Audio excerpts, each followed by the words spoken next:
যশোর সদর উপজেলার ৭ মাইল মানিকদিহি সরকারি প্রাথমিক বিদ্যালয়ের পঞ্চম শ্রেণীর ছাত্রী শিশু তাসফিয়া হক রিফা হত্যাকারীদের গ্রেফতার এবং বিচারের দাবিতে মানববন্ধন হয়েছে। বিস্তারিত দেখুন যশোর প্রতিনিধি শামীম রেজার প্রতিবেদনে।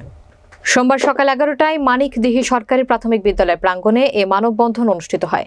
মানববন্ধনে মানিকদিহি বিদ্যালয় সহ আশপাশের কয়েকটি শিক্ষা প্রতিষ্ঠানের শিক্ষক, শিক্ষার্থী, অভিভাবকরা এবং সাধারণ মানুষেরা অংশগ্রহণ করে। মানববন্ধনে বক্তারা অবিলম্বে রিফা হত্যার ঘটনায় জড়িতদের গ্রেফতার এবং দৃষ্টান্তমূলক শাস্তির দাবি করা হয়। এ সময় বৈষম্য বিরোধী ছাত্র আন্দোলন যশোরের পক্ষ থেকে প্রশাসনকে ৭ দিনের আলটিমেটাম দেওয়া হয়। তারা বলেন, আগামী ৭ দিনের মধ্যে রিফা হত্যাকারীদের গ্রেফতার না করা হলে যশোর খুলনা মহাসড়ক অবরোধ করে আন্দোলন হবে। শিশু রিফার বাবা তোজাম্মেল হক লিটন বলেন, গত ৪ নভেম্বর আমার মেয়ে হত্যাকাণ্ডের শিকার হয়। এরপর ময়না তদন্তের রিপোর্ট আসে ২৯ দিন পর। এর মাঝে পুলিশ আমাদের হত্যা মামলা দায়ের করতে দেয়নি। তারা হত্যা মামলাকে অপমৃত্যু মামলা হিসেবে রেকর্ড করে। আমি পুলিশের এমন অসহযোগিতা দেখে বাধ্য হয়ে গতকাল ৮ ডিসেম্বর আদালতে অজ্ঞাত আসামি করে আমার মেয়ের হত্যার ঘটনায় একটি হত্যা মামলা দায়ের করেছি। শুধু হত্যা করে দেখেন তখনই তারা তার চোখ, হাত, মুখ, পা বেঁধে গলায় উন্না ঝুলিয়ে জানলার গ্রিলের সঙ্গে ঝুলিয়ে রেখেছে।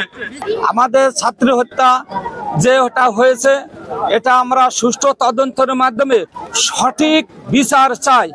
আর এটা যদি সুষ্ঠু তদন্ত না হয় তাহলে আমাদের এই শিক্ষকবৃন্দ মিলে, আমাদের শিক্ষার্থী মিলে আমরা কঠিন আন্দোলনের মধ্যে যাইতে বাধ্য হব। আমাদের যশোর জেলার ৭ মাইল মানিকদিহি প্রাইমারি স্কুলের সাবেক শিক্ষার্থী তাসমিয়া হক রিফা গত ৪ নভেম্বর হত্যাকাণ্ডের শিকার হয় এবং সে তার নিজ গৃহে, তার পিতামাতা যখন না থাকে, সে অল্প সময়ের ভেতরে তার নিজ গৃহে সে খুব বাজেভাবে হত্যাকাণ্ডের শিকার হয় এবং এই ঘটনাটা ঘটে তার হাত পা বাঁধা অবস্থায় তাকে পাওয়া যায়।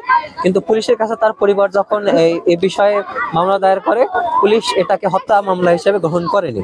তারা এটাকে একটা সাধারণ অপমৃত্যু হিসেবে গ্রহণ করে এবং তদন্ত রিপোর্টে তাদের পরিবারের দেওয়া ব্যাখ্যা অনুযায়ী হাত পা, মুখ এবং পা বাঁধা অবস্থায় যে কথাটা বর্ণনা করা হয়েছে, এই বর্ণনাটাও রাখা হয়নি।